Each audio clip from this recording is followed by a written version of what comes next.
On today's show, we've got some Raptor news, and it sucks. We'll debate whether Toronto can survive without Kyle Lowry, who's set for wrist surgery. We discuss Joakim Noah's future and if D. Will Bogut would put the Cavs over the top. And the Big Penguin stars in a brand new edition of Weekend Whoopsies. It's Monday, February 27th. The starter starts now.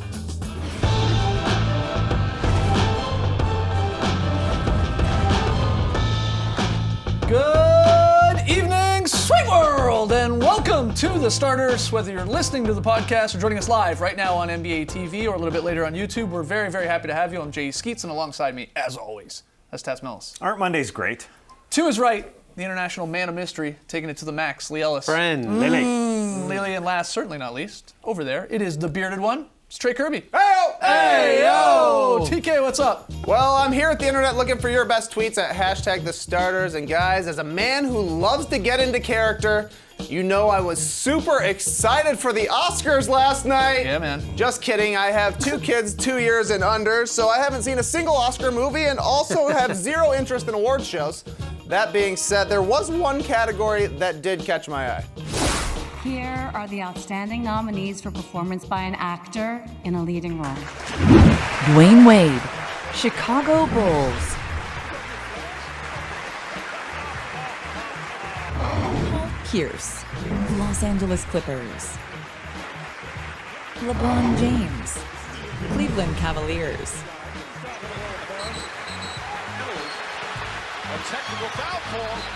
Chris Paul, Los Angeles Clippers.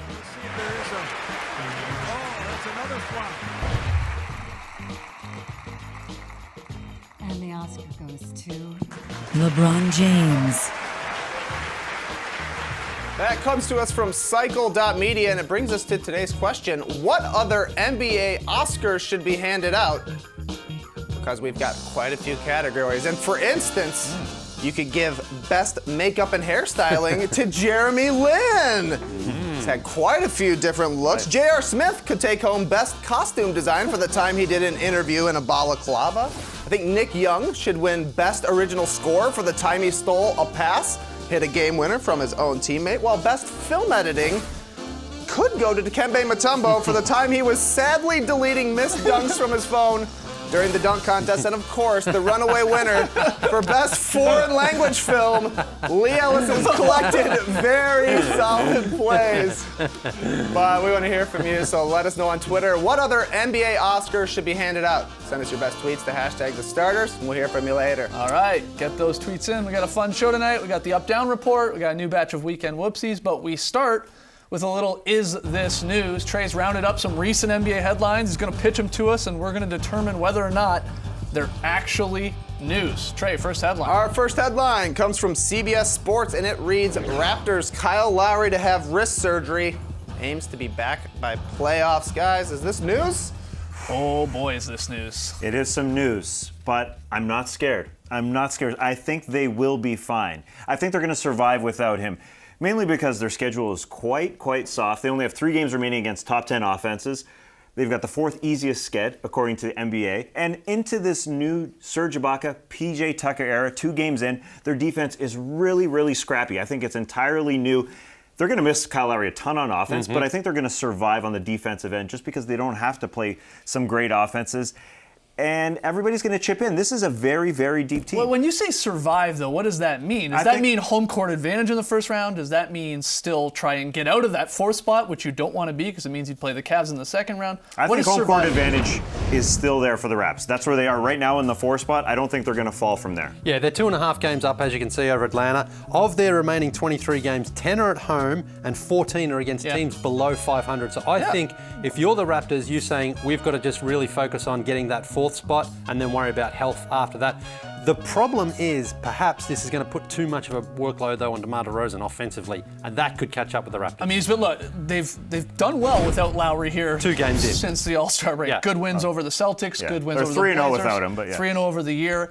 But you're exactly right with DeRozan. Is he going to have to do a little too much to keep them in home court advantage or even try and get that 3rd or 2nd seed in the East? Because we saw that happen with Lowry last year. Mm-hmm. At times where Lowry was asked to do a little too much when DeRozan was out of the lineup, and that came back to hurt him in the playoffs, I think. So this is tough. Look, the good things are you have Corey Joseph, who is maybe arguably one of the best backup point guards in the league. In the 3 games that he's started, 19 and 6, 60% true shooting percentage, he is rock solid as a backup point guard. You're asking him to do a little bit more, I get that, but he's one of the better backup point guards. And you got this new identity a little bit with Serge and PJ Tucker to play defense. I'm with you, Tess. I'm not freaking out here, but they can't be fourth. They can't be fourth. They have to, in my opinion, to go as deep as they did last year, they have to be that 3rd seed, and they're tied right now with the Wizards, and they have 2 huge games with them this week. Home and home. So you mean just to avoid playing the Cleveland Cavaliers to the conference final? Absolutely. Yeah. Absolutely. And then lose to them there? I mean, if you're going to play them, just play them. Just get it over with. I don't think they're going to rise in the standings now with this injury. I just don't think so? I think DeMar DeRozan definitely puts a little too much pressure on himself at times and tries to shoot a little bit too much at times. But that's up to the rest of the guys and Corey Joseph to run this show and to get Serge Ibaka, who's asking for the ball these first 2 games. He's calling for it. He wants it real bad. He wants to play in a bigger role, and maybe that's a little bit of a blessing for him. He gets a lot of reps as, quote unquote, the second best Raptor offensively now. And Corey Joseph has run teams in the past. When Tony Parker went out and 13-14 and 14-15, he played, I think it was like 19 games and then 14 games as the starter midseason when Tony Parker was out. So I don't want to call this a blessing in disguise, but you mentioned Kyle Lowry.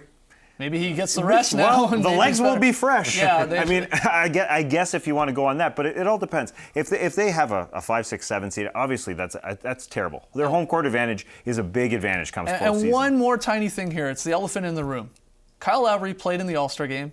He competed in the 3-point contest. He injured his wrist before the All-Star break, in that game before. Should he have sat those out? Because he didn't let them know. He didn't think it was obviously a major issue, and now here he is getting wrist surgery. Well, he's the only one who can answer that question. None of us really know how much it was hurting him. I mean, the fact that he did go in the shootout in the All-Star game says that he probably felt that it was something he could work through. Yeah. Not the case, apparently. That's the problem. I'm not even that upset that he actually obviously was in the 3-point contest, he played in the game. It's that he maybe lost an extra week of possibly recovery that you could get ahead of it a little bit more. Something like this, though, surgery like this, I think it was probably coming anyway, myself. And I have no idea. I'm not a doctor, but it's not like... You're not a doctor? No, sometimes. Okay. But you don't often sort of see an injury like this all of a sudden, like just one game changes. It's something that's been building up and carrying with him throughout the season. Yeah. It's just such a downer for the Raptors because it was such a high with these new 2 games with Serge Ibaka and PJ Tucker. They look like a different team defensively. They have so many options, Dwayne Casey does. It's fun to watch this team, and hopefully Kyle Lowry comes back real soon. Get better, Kyle. Right, next one, Trey. Our next headline comes from Bleacher Report, and it reads, Joel Embiid out indefinitely with knee injury. 76ers center will undergo MRI. Is this news? This is news when it comes to the Rookie of the Year race, really. I mean, not as so much with the Sixers. They're not going to win the title this year. It's disappointing news, I guess, especially coming off the Simmons news as well. But if Joel Embiid does not play another game this year, he'll be at, 31 games? Yeah. Is that enough to win Rookie of the Year? We know the numbers say, he's obviously the Rookie of the Year, but is 31 games enough to you guys? If you had a vote, would you be giving it to him? Yeah, probably, yeah. Because you still would get, none of the other rookies have really made such a strong case. I mean, when he's played on the floor, the Sixers have been such an incredibly different and better team that I think, even though it is a small sample size, I honestly don't think anyone's been better than him. I mean, look at this, though. I mean, we're looking at sort of recent Rookie of the Year winners in the fewest minutes played since '79 here, and like Kyrie Irving's next on the list. He's like more than doubled up. If you don't give it to him, this from Ben Golliver. If you don't give it to him, you're basically saying, well, someone who just played more minutes just because he was on the court more deserves it. Right. Whereas when Joel was on the court, he was one of the best players in the league. So get those numbers off the screen. They don't matter. Just get them off. It doesn't really matter because he is the best. He is the best rookie this season.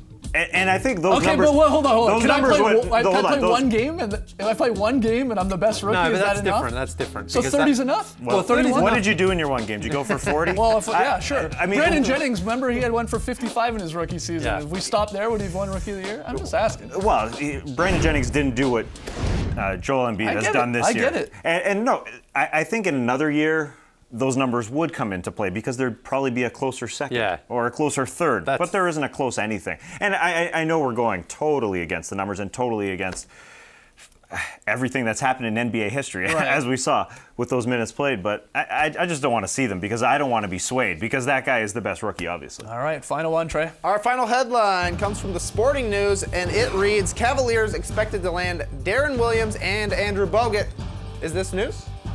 It's good news for the Cavs because these two come as an insurance policy, really. And it's what a LeBron. great insurance policy. It's what LeBron's been asked for. He gets a playmaker in Darren Williams, and he gets an experienced veteran of the finals who he's going up against, Andrew Bogut as well. Assuming Bogut signs there, that's not official by any means right now.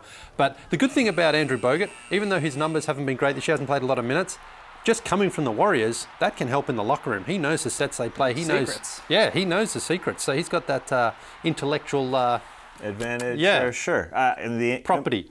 Is that right? Intelligence? Yeah. Yeah, whatever. What are you trying us? I thought you were a doctor, man. He's bringing in the Are secrets. you a doctor or not a doctor? The Occasionally. Yeah, sure. I think Williams is the way more important piece here. Again, if they get both these guys, Bogut Is he? Yeah. Yeah. Well, Bogut first half barely played.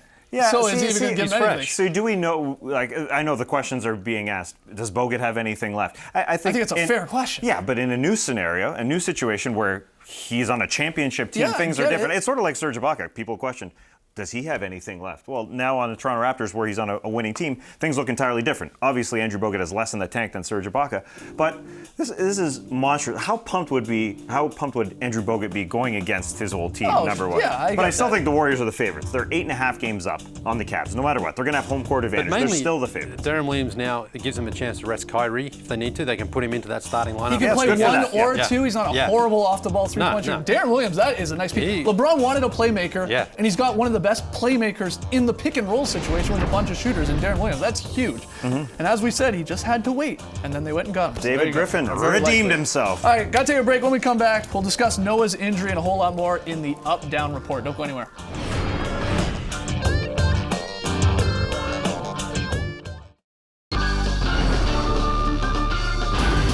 Back with the starters, right into the up-down report. Play along on Twitter. Thumbs up or thumbs down. Our first one, guys. The New York Knicks announced today that Joakim Noah had surgery to remove loose bodies from his left knee. Now, he will be reevaluated in 3 to 4 weeks, though he's expected to be shelved for the rest of the season here. Noah's performed well below expectations this year. Injuries have obviously come into play. But are you guys up or down on Noah's NBA future?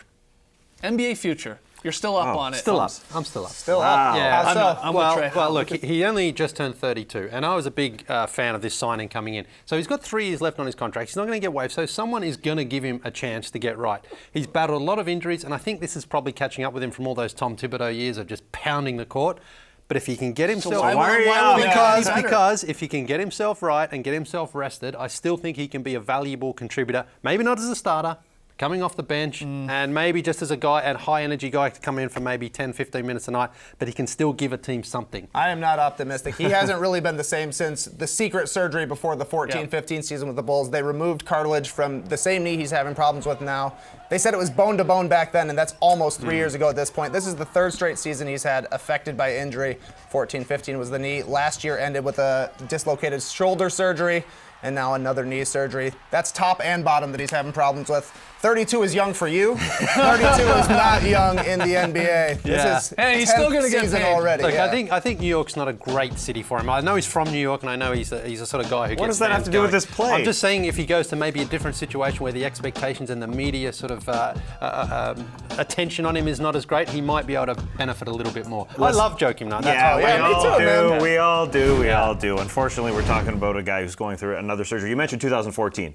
That was his peak. It was such a short-lived peak. It was a glorious peak. Charles Barkley calling him his favorite player. Yeah. But it was such a sharp decline, and you can't help but think that decline is going to continue that sharply, right? Maybe he'll come off the bench. I don't think he's never going to suit up again. Yeah. He'll still play That somewhere. being said, he'll come off a bench. Will he be a and- difference maker? Yeah, it's Probably hard. not. It's very, very difficult to say that, unfortunately. Tough. All right, moving on. Pelican center DeMarcus Cousins, guys, is facing another one-game suspension after picking up his 18th technical foul of the season last night. Cousins earned the tech for his part in a minor skirmish with OKC's Steven Adams. It was the quickest tech of Cousins' 101 career techs, so new record. Thumbs up to that. But are you guys up or down on Cousins' 18th tech there possibly being, taken away, rescinded by Yeah, the take league? it away. Get rid of it. Oh, wow. 2 ups, 2 downs. When's he going to learn? Oh, come on. Whoa, But whoa, that- whoa, whoa, Come on. Look at the actual incident. His arms got tangled and then he throws his arm like that. The Oh, yeah. referees Dude, that's- always hand out techs for that sort of stuff. I think the tech is silly, but it was a double technical. Are they going to Yeah. rescind both of them? No, because I think the refs see DeMarcus Cousins and Steven Adams, two guys who like to mix it up early in the game. We're getting this under control. We're going to hit them with a double technical, which doesn't really affect anything game-wise except for calming them down. So now they're going to say that that didn't happen because that's definitely what happened. He's quite moody. In his 3 games since becoming a Pelican, I watched every single minute. There is a lot of just being fussy on the basketball floor. Will he ever learn? I don't know. But that in a vacuum, that's a reputation tech, I think. Yeah. I don't think that should have been. he They leaves- both Look, got look, him, though. They both got him. Yeah, but you're right, because it is the beginning of the game. They're just saying, "Hey, let's get this under control." Yeah, calm down, calm down. Yeah, but it wasn't warranted. It was just a ref move, I believe. He leads the league in techs and also in techs rescinded. So I think it's in play. It's in place. That's it's logical, I guess. So Yeah, it makes sense. But you know what? as well. Rescind this one, he'll probably get one in his next game anyway. That's what's That's going the to happen. spirit. I think you're probably Well, right. look at his history. Yeah, I the mean, he's foul trouble. always getting them. The foul trouble is a bigger issue. In the last couple of games, he's only played 26 minutes each game because he just can't Keeps stay get- out of foul trouble. All right, final one here, guys, quickly. New Bulls guard Anthony Morrow changed his jersey number this weekend after receiving angry tweets from fans for choosing number 1. That was Derrick Rose's old number, of course.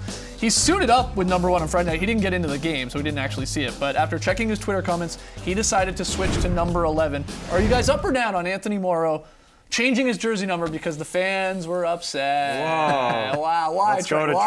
Trey. I think it's more on the Bulls than Anthony Morrow. They just shouldn't have given him number 1. You That's shouldn't fair. give a superstar's jersey away the very next season. I think it's weird that Lou Williams is wearing number 12 for the Rockets, even though the Dwight Howard situation didn't work out perfectly for them. There should just be a 1-year sabbatical of that number. Next year, Anthony Morrow, wear whatever number you want. This year, let's just play it cool. Derrick Rose did great things for Chicago while he was there. He did. He was a star. But unless they're going to retire his number, you're right. Yes. The Bulls should have just said it's not available. Yes. They That's- didn't. Morrow said, I'll take number 1. He didn't. They've retired every other MVP in their history's number. Yeah, it was just well. Michael Jordan. But we'll see. His number's also retired in Miami. Maybe they'll retire Morrow's jersey in Miami. We now. will see. We will see. All right, after the jump, James Harden knows what's up. We're going to hit you with a brand new edition of Weekend Whoopsies. Don't go anywhere.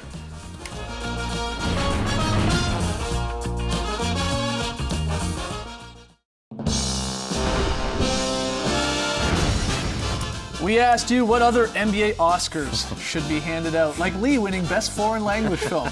You hit us up on Twitter, #TheStarters. Trey, you got a few of the best answers. Also, best fake mustache. Remember that mustache? This comes from Tank. Russell Westbrook should get the Oscar for best dressed, or at least the high school yearbook superlative.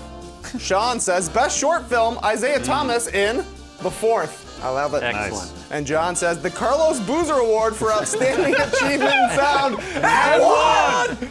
Give it to him. Lifetime Achievement Award. Okay, great stuff. Keep those tweets coming. Guys, let's get to some weekend whoopsies. Another great weekend for the bloopers. Dario starts with a classic blooper, looking for the pass. Got caught I'm in the air. gonna blame this one on Dario. You got 2 guys to pass to, he split them. On Friday night, living legend Dirk Nowitzki airballed a 3. Hey, happens to the best of us. It does. Yeah. Who amongst us hasn't airballed I the like 3? this. He points to someone. Yeah. Bad pass. Bad Crazy, pass. crazy. This 3 opportunity here, even worse. Michael Carter Oh, Williams off boy. the side of the backboard, starts a fast break for the other team. Corner of the board. Fun scene in Denver on Friday night. This little guy raising him up, trying to get a bucket. He's struggling, but here comes Brook Lopez. Oh, he's going to dunk him. Dunk the baby. No, I just helped him out. 2 points. Good stuff. Sasha Vujic, great locker room guy, making everybody laugh. First, on the Gomez side of Hernan Gomez's jersey there. And then on Kristaps. Got Kristaps.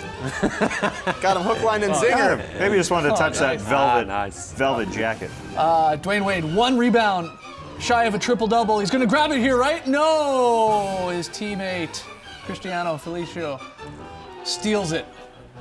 Wade asked about it after the game. How did you not get the triple-double? My teammate didn't want me to be great. This has happened to you at the local YMCA. You get hit in the chest because you missed. A teammate throws up an air ball. You expect to get a little rim. Ouch. Kyrie Irving just got it in the face. Rodney Stuckey is going to fool the Heat and the cameraman. Wow. Whoa! Whoa. Got everybody. Like a play action pass. Got us again. Drew Holiday didn't have a great weekend. Not at all. Look at that, right off the rim. Was that a Skip shot? pass. Nope. Starts another fast break. James Harden is on fire against the Wolves over the weekend. The celebration, though, is what gets him in the whoopsies part, not the made three. What is he doing? Watch that shoulder. Wind it up. Dwight Howard misses a free throw here, but it's Chris Humphrey's reaction on the bench. That's the funny part. He's bewildered. What's going on with the shot there? What's with the force? You see that claw? To the D-League, where Nate Robinson, yes, that Nate Robinson, is dribbling between the legs of the defender. He went under his legs. National treasure Bill Walton he wants to change his shirt so bad he does it mid-game. I thought he was going to in play the Ice NCAA. Chest. Crazy. Jason Smith just wants a high five here. He's not come on. gonna get He it. gets one. Gets left hanging. He's funny, Yeah. man. Give him a high five. He just, give him himself one. There you go. We're all good. Another classic whoopsie here. Andre Drummond Good steal. maybe leaps a little too far from the hoop. Oh, Something happens what there. happened there? Yeah. He misses that hard. Sunday, PJ Tucker caught Yusuf Nurkic in the mouth while battling for a rebound. The blow knocked 2 crowns loose, which Nurkic just calmly hands to a Blazers athletic trainer. And he could continue to play. Amazing. Watch the bottom of your screen here. DeAndre Jordan wouldn't let Nicola Batum see where he shot it. No, not going to let you see. Is he wiping his wristband No. on his head? He's blocking the sight lines. Maybe. And finally, back to Denver, where Nuggets mascot Rocky reenacts the famous Titanic scene with a referee. This is touching. It's beautiful. Just how I remember it. Got right into it. And a smooch! Seal it with a kiss! There it is, weekend whoopsies. Big weekend for whoopsies. Big weekend for wedgies. Oh, baby. Oh, yeah! Oh, baby. We had 3 wedgies in the NBA this This is our year. weekend. This is our year. Serge Ibaka's debut in Toronto Oh, yeah. started with a wedge late in the 4th quarter. Another one in Toronto. And a little Toronto connection here. Canadian Andrew Wiggins from the greater Toronto area sticks one. Nice. And then Miles Turner gets all Turnered around. Whoa, that's a weird one. That's a gentle wedgie. Yeah, real soft, gentle wedgie, giving Yes! us 38 on the season. Yes! We've got 38. Nice. Creeping up on our 44 from last year. We're almost there. We're projected to get 56 through the playoffs this year. Good month, The February. more the merrier. Really good Wow. month. All right, one more break. When we come back, Lily hits us with his very solid play. Best foreign film coming up.